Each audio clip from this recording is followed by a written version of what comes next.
Hey everyone, Sloth here, and today we're going to talk about DayZ Standalone for a little bit. And this is the first video of its kind for me on this channel. It is a commentary piece, it is an opinion piece, and while some of the stuff I'm saying might be fact, my experiences are going to be peppered along with that. So, a lot of you guys know how much I liked Arma 2 DayZ mod. It is evidenced by the 60 to 70 Arma 2 videos on this channel. I have probably logged like 4,000 hours in DayZ mod since early 2012, and if you go back through some of my old videos, you can certainly see my evolution as a player from like this terrible noob to like battle hardened veteran. Before DayZ, I didn't even know what Arma was. And a lot of old school Arma veterans are going to scoff at that and be like, really, Sloth, you didn't know about Arma, the greatest military simulator ever? No, I really didn't. I'm sorry about that. But not to be braggadocious, at the height of my DayZ Epoch play, I was nigh untouchable at Arma 2. For real. Ask people. And a lot of people are going to be like, well, DayZ mod was a shadow of what it was in, Epoch. And I'll agree with that. It was a shadow, but it was still a fun shadow. And there was a lot of enjoyment to be had there. DayZ Standalone takes a lot of the good elements away from the original mod, but we're not going to get directly into that. First thing we're going to talk about is Dean Hall. Dean, Mr. Fuck It, I'm gonna go climb a mountain instead of developing my game Hall. Dean Hall, who made $5 million for Bohemia Interactive in 24 hours, and a whole lot more since. This guy promised us so much, and then midway through the development of his game just threw his hands up and said, I'm gonna go climb this mountain, guys. Good luck, everybody. And to his credit, he did make it to the top of that mountain, but his vision and his game got completely wrecked in the process. In that moment, he basically gifted development of the game to whiners on forums and Reddit who wanted a survival game with like sometimes zombies and sometimes PvP. And this was the first game in my memory that used community feedback on a large scale. And we all see what a clusterfuck that was. And the idea of it was like supposed to be innovative, but it resulted in the game becoming peppered with like bad ideas. And Dean Hall even said, I want this game to contain bad ideas so that we can extract the good from those. But not like this, Dean, just not like this. And then after a while, Mr. Dean Hall just left altogether to form his own company, which, good for him, exploring his entrepreneurship. And I wish him luck with that. But it's like the developers of his game just forgot what made the mod good and listened to these shit-brained ideas of people with no game design experience whatsoever. And that drives me crazy. Some kid posts on Reddit, we need more raincoat colors, and some dev thinks, yeah, good idea, kid. And the next thing you know, this shit is in the game.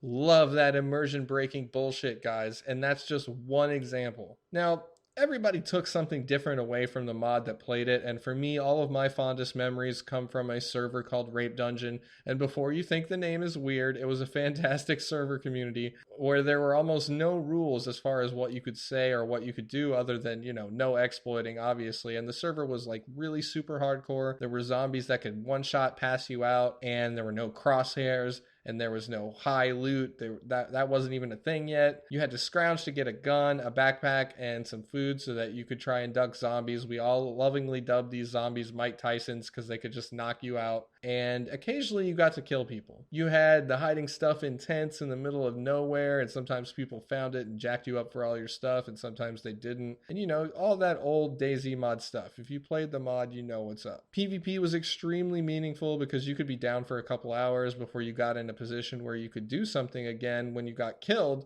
depending on where your random spawn was. And even the social aspect was there, at least in the beginning, before the game became 100% kill on sight. And in the social aspect and the meaningful PvP, those two respects are similar to Standalone. And that's about where the similarities stop. DayZ Standalone in its current state has to be one of the most boring games I've ever played, and I really tried, guys. I really tried to give it a shot. As of this video, I've got 52 hours in game. That is more than completing almost any new AAA title that comes out right now, your $60 games. So I feel like that's giving Standalone a fair shot.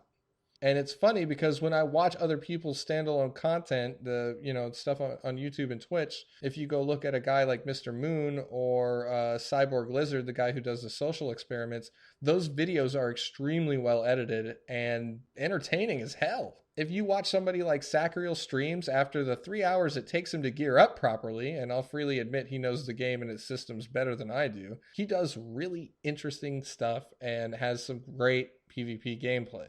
But when I play the game, I'm just dumbfounded at how shitty it is. About 2 months ago, I sat down for 2 days and I played the game and I recorded every moment of it. And it was actually the fact that I was getting ready to delete that footage that prompted me to make this video, because I was thinking to myself, nothing happened here, looking at the video. And it's just that. Nothing happened, but at least I can talk about it. So that's something. So what I did was I connected to a 48 out of 50 player server and I played there for 2 days and I didn't see a single soul. Not one. I saw zombies run around like they were aggroed on someone once, but I didn't actually see another player. I ran from Cherno to the East Airfield, then to Northwest Airfield, and didn't see a single person. I don't know what in the actual fuck people were doing. Maybe I accidentally connected to an RP server and they were like circled around a fire worshiping a goat or something. I don't know. Maybe it was just a crazy statistical anomaly, for the 16 hours that I played. And all the while I'm scrounging around for food and my guy is constantly hungry and thirsty. And I'm basically running around from one house to the next trying to sustain my character. And it was like I was a slave to it. And I couldn't stop eating and drinking, and the few times I built up enough food and drink to leave the area I was in, I was really just delaying things until I got to the next area so that I could do that all over again. My player was cold, my player was wet, my player was warm, and I'm thinking, how is this fun for anyone? What shitposter thought this was a good idea? I love Reddit, man. I use it for all kinds of research, for asking questions, and of course for the dank memes. But holy fucking shitballs. Can we not listen to these guys when we're making a game? We're not trying to make every fedora happy, okay? Actually, I was surprised at how easy it was to find a gun, and the interface was nice. And even a little bit later, I found some ammo for it. And one thing I didn't expect, though, was the weapon sway and how bad it was and how insane, your crosshair moved around after just running for like 2 seconds. And putting that into perspective for my Arma 3 people, running for like 2 to 5 seconds in DayZ Standalone and then trying to aim down sights on something is like burning your entire stamina bar out in King of the Hill and then trying to shoot someone. Like, what the hell, man? You're trying to tell me this is what Dean Hall or anyone else envisioned for DayZ? Who the hell wants this? I, for one, find it really sad that, DayZ mod players today have to cling to the last few surviving Epoch and Overwatch servers trying to get that last DayZ experience out, trying to rekindle their DayZ fire. And people keep trying to make comparisons between the old mod and Exile mod, and they're even injecting zombies into it, but no. I'm sorry, guys. It's dead. The old memories are just that. They're memories, and nothing will ever be like that first time you loaded into Cherno with the stock DayZ mod music.